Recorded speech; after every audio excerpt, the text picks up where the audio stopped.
इस 24,000 श्लोक की शिव महापुराण में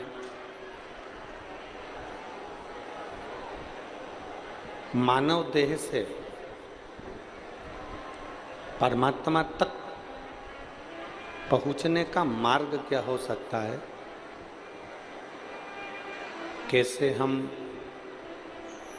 भगवान देवाधिदेव महादेव के नज़दीक पहुंच सकें, कैसे हम परमात्मा के करीब पहुंच सकें, उस राह को श्री वेद व्यास जी महाराज ने इस शिव महापुराण के अंदर वर्णन किया। क्योंकि कई लोग पृथ्वी पर ऐसे जन्म लिए हुए हैं, बहुत सारे लोग हैं ऐसे जिनको ये भी नहीं मालूम कि हम पैदा क्यों हुए, हमारा जन्म क्यों हुआ।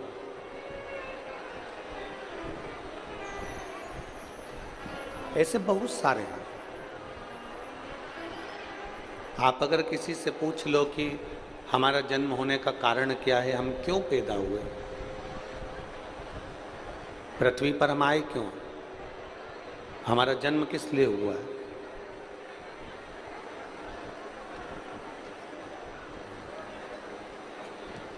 आधे से ज़्यादा लोग ऐसे हैं जिनको ये भी नहीं मालूम कि हमारे जन्म क्यों हुआ, जन्म का कारण क्या है।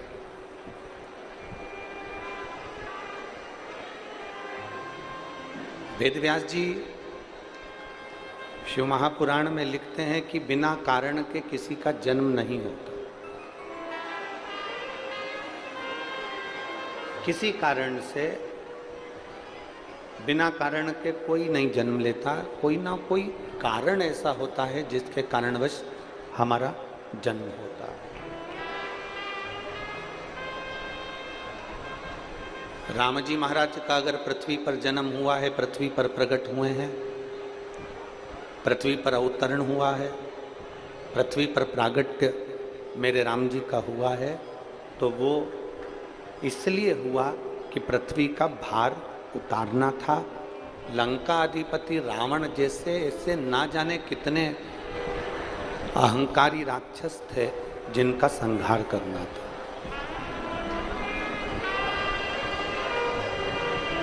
ना जाने कितने, केवल एक रावण जैसा अकेला रावण ही नहीं था, उसके जैसे ना जाने कितने असुर, कितने राक्षस अहंकारी थे जिनका संहार भगवान को करना था।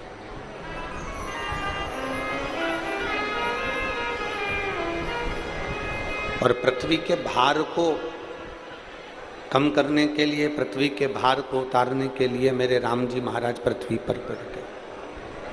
कारण है, मेरे भगवान कृष्ण का प्रागट्य हुआ, जन्म हुआ, अवतरण हुआ। उनके प्रागट्य का कारण भी यही था कि कंस जैसे ना जाने कितने असुर हैं, उनका संहार करना।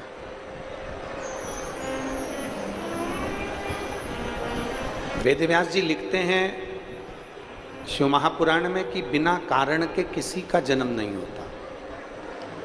और मेरी जीजियों, मेरे जीजाओं, मेरी माताओं, मेरी बेटियों, मेरी बहनों, मेरे भाई, इतना स्मरण रखिएगा कि आप भी बिना कारण के पैदा हुए ही नहीं हो। मेरे देवाधिदेव महादेव ने अगर आपको जन्म दिया है पृथ्वी पर, तो कुछ ना कुछ कारण रहा होगा, इसलिए पृथ्वी पर जन्म दिया।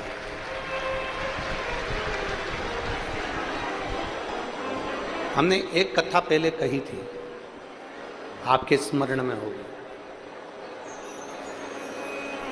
एक बार हमने पहले कहा था कि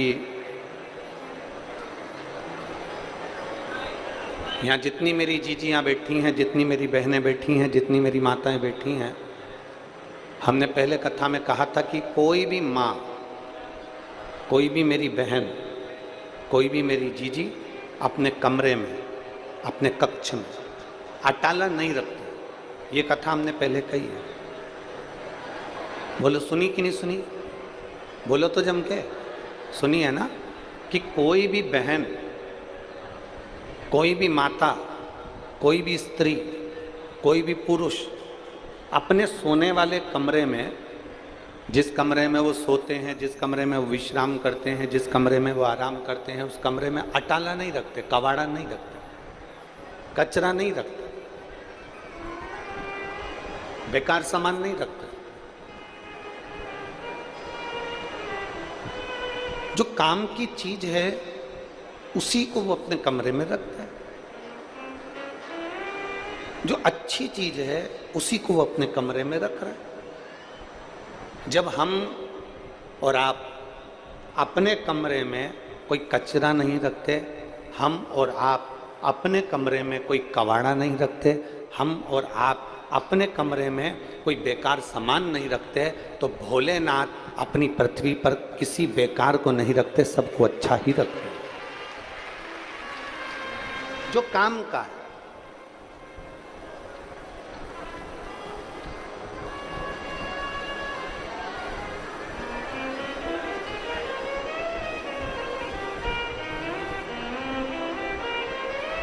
आपके और हमारे जन्म का कारण केवल इतना है कि हम और आप कुछ ना कुछ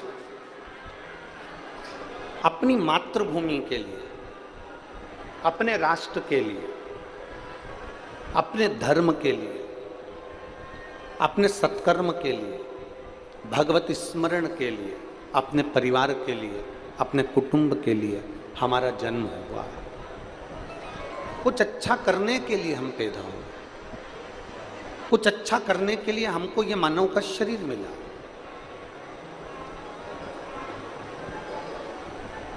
अगर हम अच्छा करने वाले नहीं होते तो मानव का शरीर भी हमको प्राप्त नहीं होता। पूर्व में जो हमने कर्म करा है, वो कर्म करते करते करते करते हम इस मानव के शरीर तक पहुंचे। अब देखो, शिव महापुराण में षडानंद कार्तिकेय जी का वर्णन आता है, और कार्तिकेय बाबा का जब वर्णन आता है तो कार्तिकेय जी ने भी, षडानंद कार्तिकेय जी ने अपनी माता से पूछा था, पार्वती जी से, कि मेरे जन्म का कारण क्या, मैं क्यों पैदा हुआ।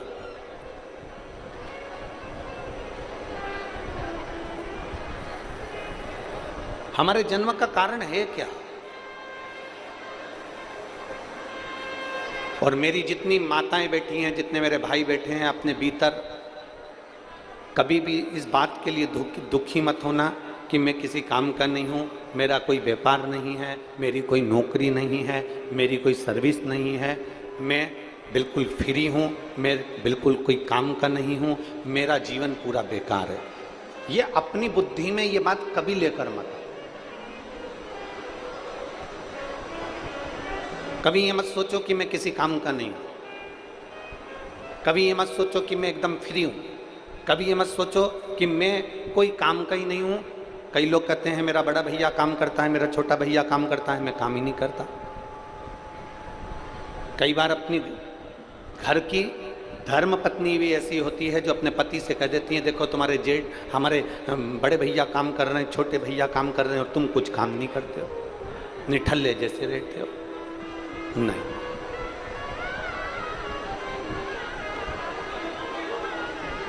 शिव महापुराण की कथा कह रही है, भगवान शंकर का चरित्र कह रहा है, शिव महापुराण की कथा कह रही है, भगवान देवादिदेव महादेव का चरित्र कह रहा है। कभी अपने मन में, अपनी चित्त वृत्ति में, अपने विचारों में, अपने भावों में ये लेकर मत आओ कि मैं किसी काम का नहीं हूं। आप किसी काम के नहीं हो ना, तो एक काम करना चालू करो, वीरान पड़ी हुई भूमि पर, वीरान पड़े हुए जगहों पर एक एक वृक्ष लगाना प्रारंभ कर दो बेलपत्री के, या गौ माता की सेवा करना प्रारंभ कर दो, या किसी शिवालय में जाकर शंकर के मंदिर में सेवा करना प्रारंभ करो।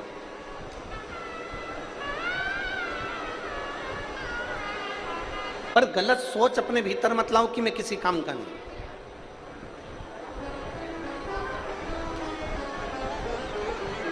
वो कहते हैं ना, रचा है सृष्टि को जिस प्रभु ने, वही ये सृष्टि चला रहे हैं। जो पेड़ हमने लगाया पहले, जो पेड़ हमने लगाया पहले, उसी का फल अब हम पा रहे हैं। रचा है सृष्टि को जिस प्रभु ने, वही ये सृष्टि चला रचना उसने करी,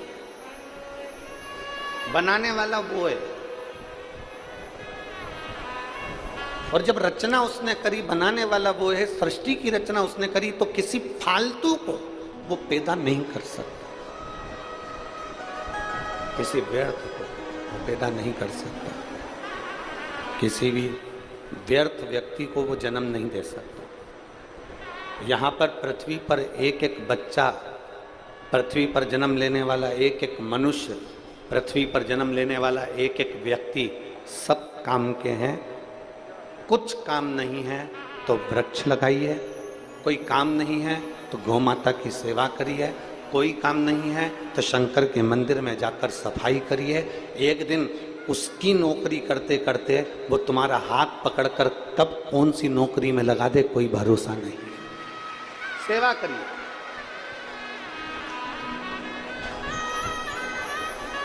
सेवा करो पर गलत संगत में मत बैठो।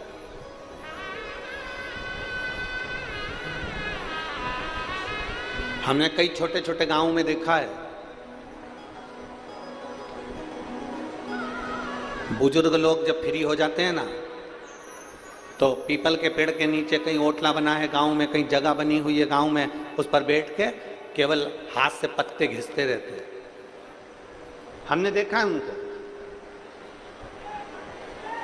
और मेरा निवेदन है, गांव के जितने बुजुर्ग हैं उनसे भी, पीपल के पेड़ के नीचे बैठकर पत्ते घिसने से तुम्हारी जिंदगी पूरी नहीं होगी।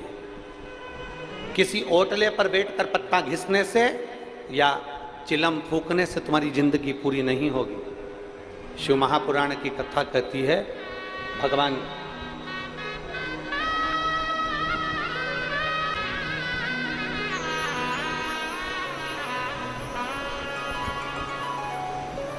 किसी ओटले पर बैठकर पत्ते घिसने से या व्यर्थ की बात करने से तुम्हारी जिंदगी पूरी नहीं होगी। शिव महापुराण में भगवान देवाधिदेव महादेव पार्वती जी को जब भ्रमण कराने के लिए काशी में लेकर जाते हैं, तो काशी में पहुंचकर पार्वती से कहते हैं, पार्वती, संसार में जन्मा हुआ व्यक्ति जिस दिन अपने समय की कीमत समझ जाता है, उस दिन मैं उसके समय को श्रेष्ठ बनाना प्रारंभ कर देता हूं।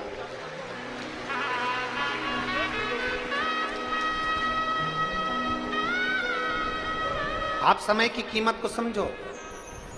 जिस दिन आपने समय की कीमत को समझना प्रारंभ कर दिया, उस दिन भगवान ने आपका समय श्रेष्ठ करना प्रारंभ कर दिया।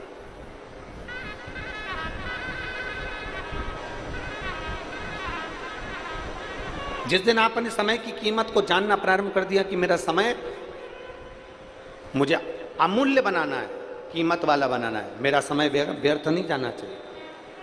अब यहां पर देखो, अब यहां पर जितने लोग आए हैं ना, 1 बजे से 4 बजे तक कथा है।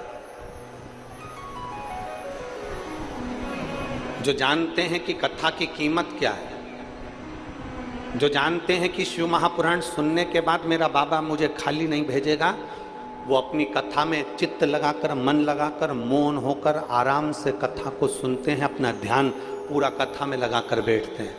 और जिनको कथा की कीमत ही नहीं मालूम ना, जिसको इस डायमंड की, इस हीरे की, इस कोहिनूर हीरे की कीमत नहीं मालूम ना, वो व्यर्थ में उसको बटोर कर ले जाना भी नहीं चाहता, वो ध्यान देना भी नहीं चाहता। कीमत जानिए। इस चिलचिलाती हुई गर्मी में 46 डिग्री टेम्परेचर है आज। अब 46 डिग्री टेम्परेचर के अंदर आप सब 2-2 3-3 घंटे पहले आकर बैठे हो, 1 बजे से 4 बजे तक कथा तुम्हें सुनना है, तो तुम्हारा ध्यान, तुम्हारा केंद्र, तुम्हारी बुद्धि, तुम्हारा चित्त, तुम्हारा हृदय शंकर के चरणों में होना चाहिए। शिव चरणारविंद, अपने समय की जिसने कीमत जान ली, जो अपने समय को पहचान गया, जिसने अपने समय की कीमत को जान लिया, शंकर भगवान माता पार्वती जी से काशी में कहते हैं कि जो अपने समय की कीमत जान जाता है उसके समय को बदलने में देरी नहीं लगती, मैं स्वयं आगे रहकर उसका समय बदल दूंगा। समय की कीमत को जानो।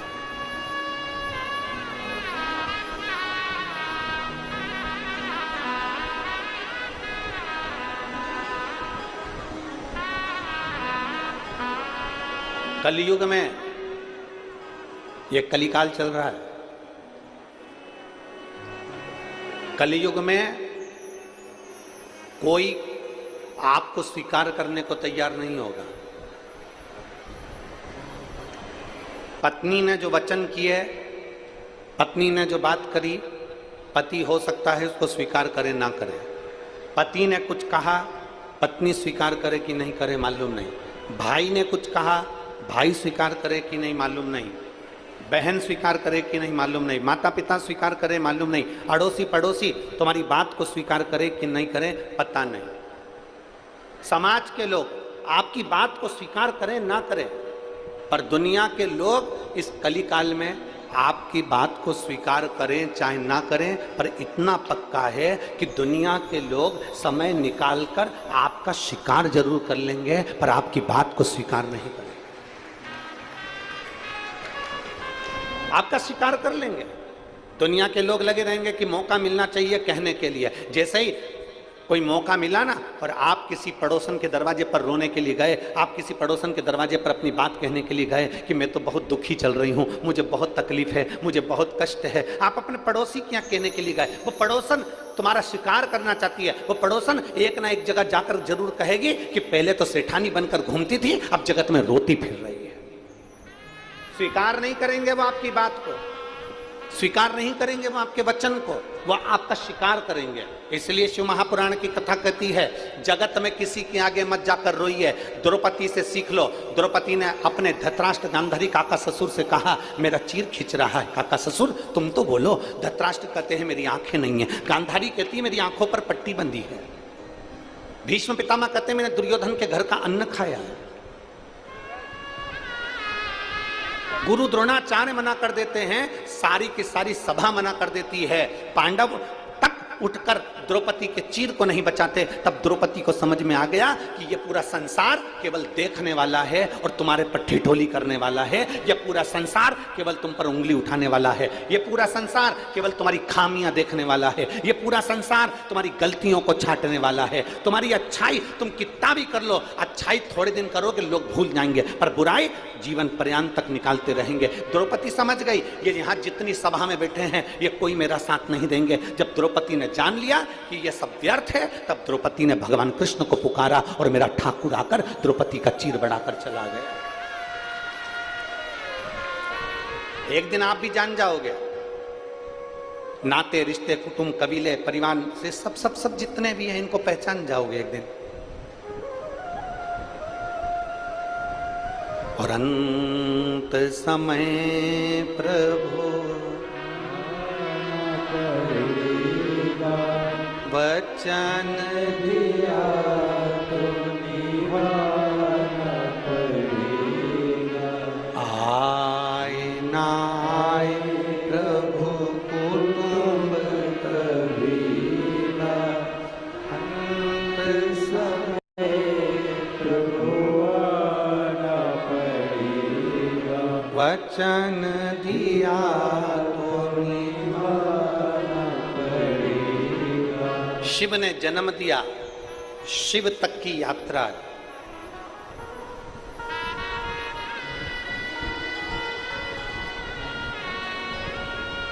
शिव ने जन्म दिया और शिव तक की यात्रा।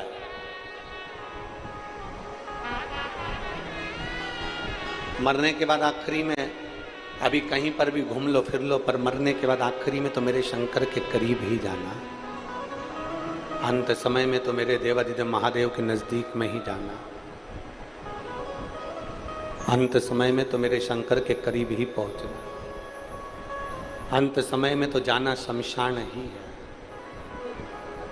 पहुंचना उसके पास।